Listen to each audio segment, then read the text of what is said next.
नमस्कार. श्री स्वामी समर्थ. मकर संक्रांती हा सण संपूर्ण भारतात साजरा होतो. दरवर्षी 14 जानेवारीला जेव्हा सूर्य मकर राशीत प्रवेश करतो तेव्हा हा सण साजरा केला जातो. मकर संक्रांत हा कापणीचा सण म्हणून सुद्धा ओळखला जातो. वैदिक दिनदर्शिकेनुसार मकर संक्रांती 2025 मध्ये मंगळवारी 14 जानेवारी रोजी साजरी केली जाणार आहे. या दिवशी सूर्यदेव सकाळी 9:03 मकर राशीत प्रवेश करणार आहेत. या दिवशी गंगा स्नान आणि दान करण्याचा शुभमुहूर्त आहे सकाळी 9:03 ते सायंकाळी 5:46 पर्यंत.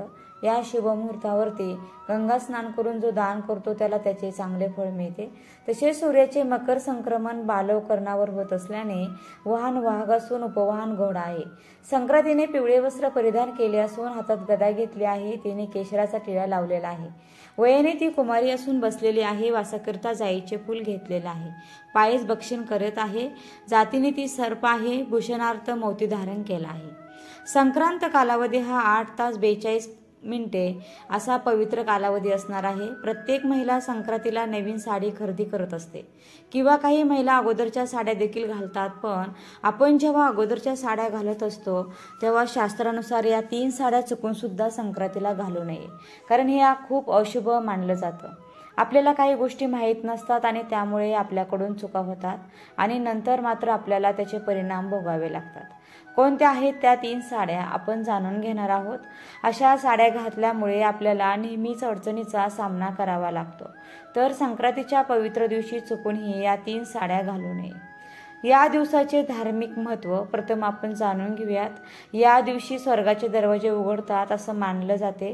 भक्त विधी करतात, प्रार्थना करतात, गरजूंना दान देतात आणि या दिवशी गंगासारख्या नद्यांमध्ये पवित्र स्नान करतात, ज्यांना मोक्ष मिळते असं म्हटलं जातं. पौराणिक दृष्ट्या असे मानले जाते की भीष्म पितामहांनी मुक्ती मिळवण्यासाठी उत्तरायण दरम्यान या दिवशी आपले नश्वर शरीर सोडणे निवडले.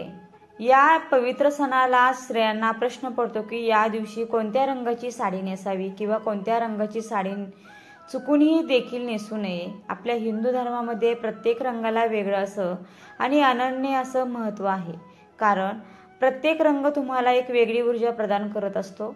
काही रंग सकारात्मक शुभदायी लहरी प्रदान करतात तर काही रंग अशुभ मानले जातात, ते नकारात्मकतेचे प्रतीक मानले जातात. पण आपल्या हिंदू धर्मात काही 4-5 रंग आहेत की ते खूप शुभ मानले गेले आहेत आणि ते म्हणजे कोणत्या शुभ रंगाच्या साड्या घालाव्यात, ज्या साड्या संक्रांती दिवशी घालू शकतो. तर पहिला रंग आहे तो म्हणजे हिरवा.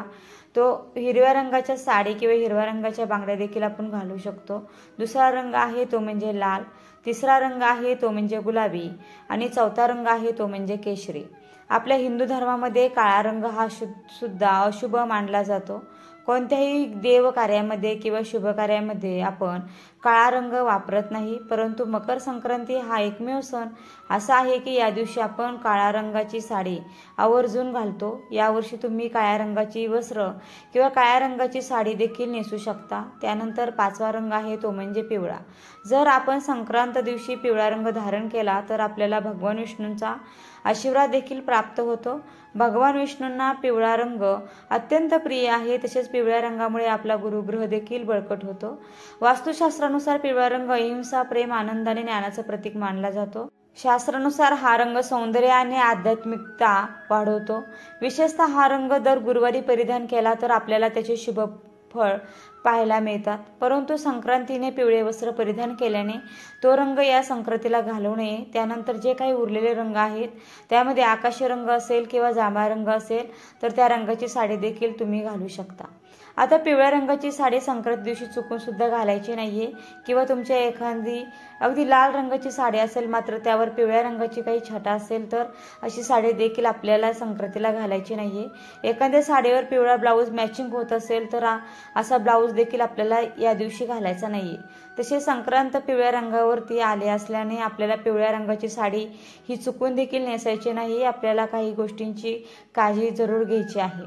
आता दुसरी म्हणजे ती साडी आहे तुम्ही मासिक धर्मामध्ये वापरली असेल ती संक्रांतीला पूजेच्या वेळेस घालायची नाही. तशी तिसरी साडी जी संक्रांतीला घालून जाऊ नये ती म्हणजे एखाद्या सुतक असेल, अशा सुतकामध्ये जर तुम्ही एखादी साडी घातलेली असेल तर अशी साडी देखील आपल्याला संक्रांतीच्या पूजेच्या दिवशी अजिबात घालायची नाहीये.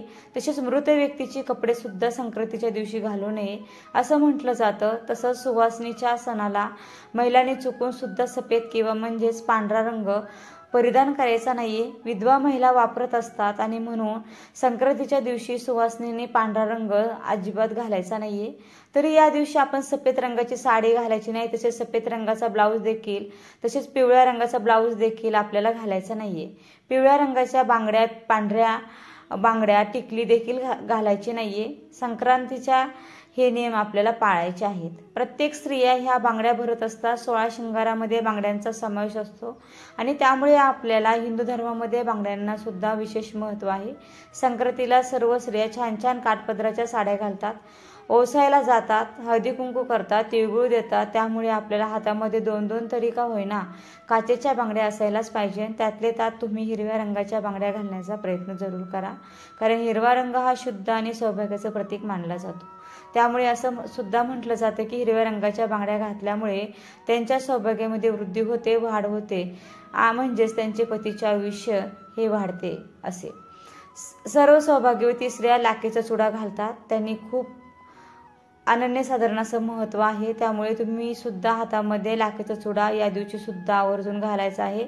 तो जास्त वेळ टिकत नाही, परंतु संक्रांतीच्या दिवशी आपण एकदा तरी लाखेचा चुडा हा आवश्यक घालावा. हा माहितीपूर्ण व्हिडिओ तुम्हाला कसा वाटला? आवडला असेल तर व्हिडिओला लाईक, शेअर आणि चॅनलला सबस्क्राईब करायला विसरू नका. आणि हा संपूर्ण व्हिडिओ माझा पाहिल्याबद्दल तुमचे मी मनापासून खूप खूप आभारी आहे. धन्यवाद. श्री स्वामी समर्थ. जय जय स्वामी समर्थ. श्री गुरुदेव दत्त. श्री स्वामी समर्थ. धन्यवाद.